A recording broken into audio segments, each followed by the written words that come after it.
Oh shit, they done let me in the door. They done gave a boy a chance, now the youngin' finna blow. It's a shame, finna put the game in the figure four. Youngin' fresh from out that bottom, talking straight from off the store. And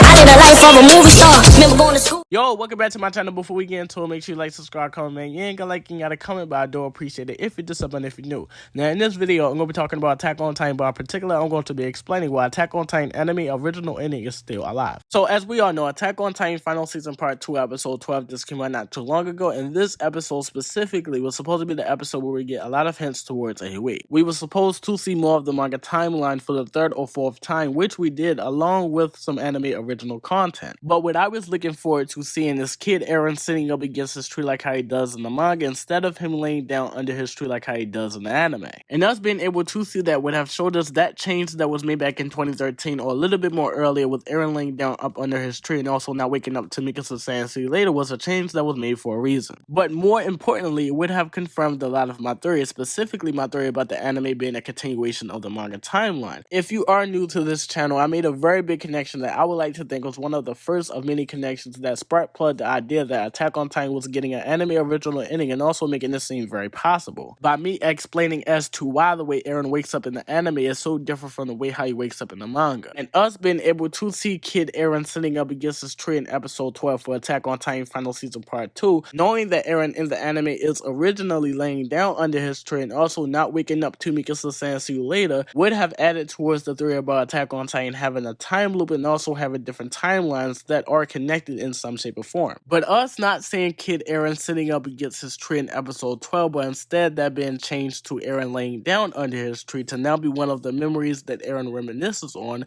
when it comes to him thinking about when did it all start, also adds towards the theory about Attack on Titan having a time loop and also different timelines. I believe that we all can agree that MAPPA has been faithfully adapting the manga, and because of the fact that MAPPA has been faithfully adapting the manga, I believe that we also can agree that any change that is made or anything added towards the anime had to be requested by Isayama himself. And knowing that we were supposed to see Kid Eren sitting up against his tree, but instead we seen Kid Eren laying down under his tree, and also knowing that Isayama has been showing Eren sitting up against his tree from the beginning of the manga all the way up to the very last chapter, which we now know is going to start to be changed to Eren laying down under his tree, just lets us know even more that the way how Eren wakes up in the anime being so different from the manga and also now waking up to Mikasa saying see you later is for a reason and is also important. And I would like to think that it's going to play a big role in this anime original ending, but I'm going to talk about that more later on in this video. Now, what I do want to talk about is us seeing Kid Eren with a black coat in episode 12 for Attack on Titan final season part 2, knowing that in the anime Eren has a red coat that was shown a couple of episodes ago and also in the outro for Attack on Titan final season part 2, which is an artistic change that was made by Isayama. If the story of Attack on Titan truly have different timelines, which I 100% believe that it does, and knowing that at some point in time in the story for Attack on Titan in the anime we're going to start to see different versions of Eren, then Isayama has to have a way to show us who is who. And the only way that Isayama can do that is if you make a small change like changing the color of Eren's coat and also changing the color of Mikasa's scarf. So it is an artistic change, but it's an artistic change for a reason. But anyway, based off of our theories and also what I said in my previous video, Mikasa's answer towards Eren's question, what am I to you, was supposed to tell us if we were getting an anime original ending or not. And unfortunately, the dumb bitch said the same thing that she said in the manga, which is family. Now, this theory specifically was made with us thinking that Mikasa was the divergence. And like I said in my community post, we was fucking dumb to think that Mikasa was gonna magically randomly say something different, knowing that a time loop is involved, and also knowing that anime Eren has done everything the manga Eren did to even be able to get to this point in time in the story to even be able to ask her this question, and also knowing that anime Eren asked her the same question that manga Eren did at the same point in time in the story that manga Eren did, and we thought that Mikasa was gonna randomly say something different,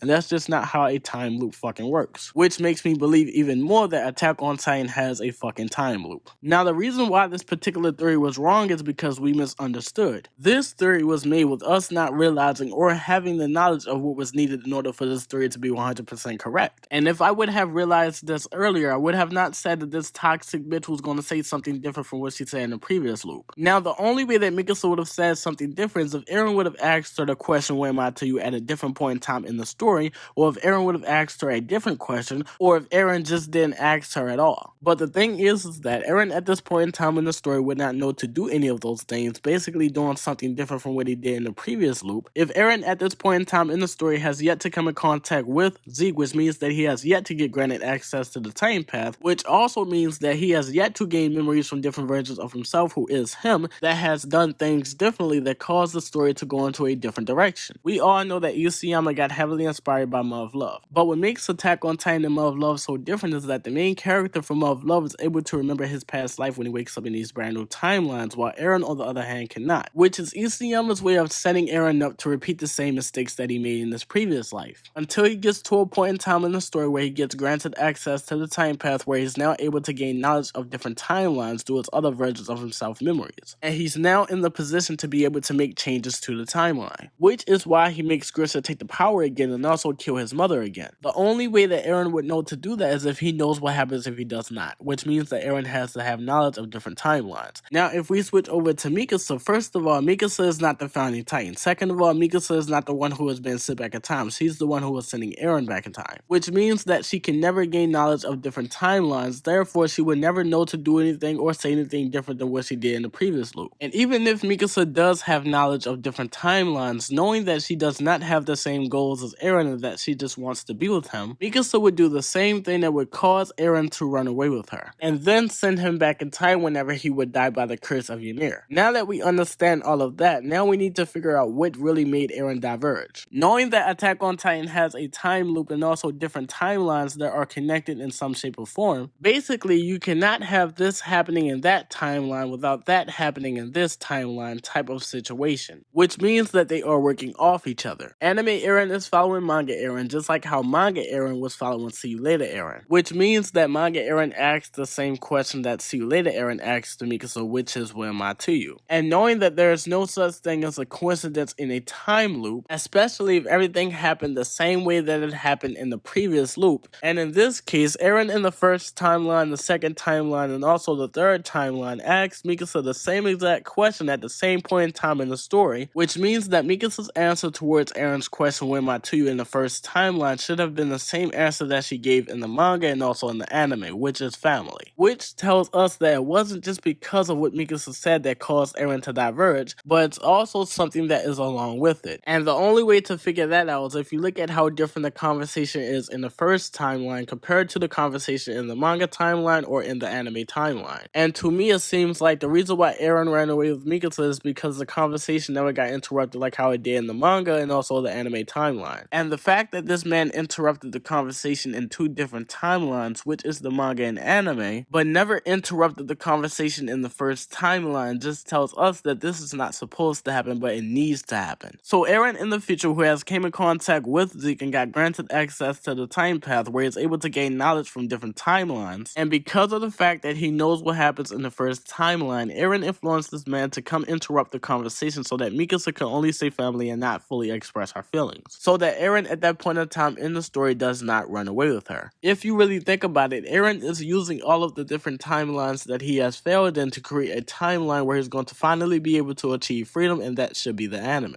So with me saying all of that, Attack on Titan anime original ending is not dead. The conversation needed to be interrupted again so that Mikasa can only say family, so that Eren can go down the path that he needs to go down to be able to get to a point in time in the story to do something differently. Now, in order to figure out what anime Eren has to do differently, we have to look at where manga Eren fucked up at, which is allowing the rumbling to be stopped at 80% and also in a way kinda influencing Mikasa to kill him. Now, I'm iffy about Eren going 100% even though I do want that, but that's for a future video. But I 100% believe that Eren cannot allow Mikasa to kill him, and even if Eren does die, he cannot die the same way that he died in the manga timeline. Now, in order to figure out how Eren can stop Mikasa from killing him is if we look at what made Mikasa kill Eren in the first place. And it seems to me that the reason why Mikasa killed Eren is because of the fact that she experienced the first timeline for a second time. And the reason why I said a second time is because when Eren talked to Armin, he also talked to everybody else. But he talked to Mikasa differently reality by allowing her to experience the first timeline. And now that Mikasa has memories of the first timeline, she can now jump from one timeline to another, which is what we see her do in chapter 138 when she wakes up in the body of a different version of herself. Now when Mikasa wakes up, she understands that this is not her reality, and she also understands that this is not her Eren. Now it looks like because of the fact that this other version of Eren told her to forget about him, which is what she doesn't want to do, which gave her the motivation to want to kill her Eren, which in a way was her trying to forget about him, and we all know that doesn't work because she ends up wanting to see him again, which causes him to be sent back in time. So all the anime Eren has to do is not allow Mikasa to experience the first timeline. But if Isayama truly got inspired by Mother Love, then Mikasa still has to come to some type of realization. And this is where the beginning of the anime comes into play. I believe that Isayama is going to do something very similar but also different at the same time.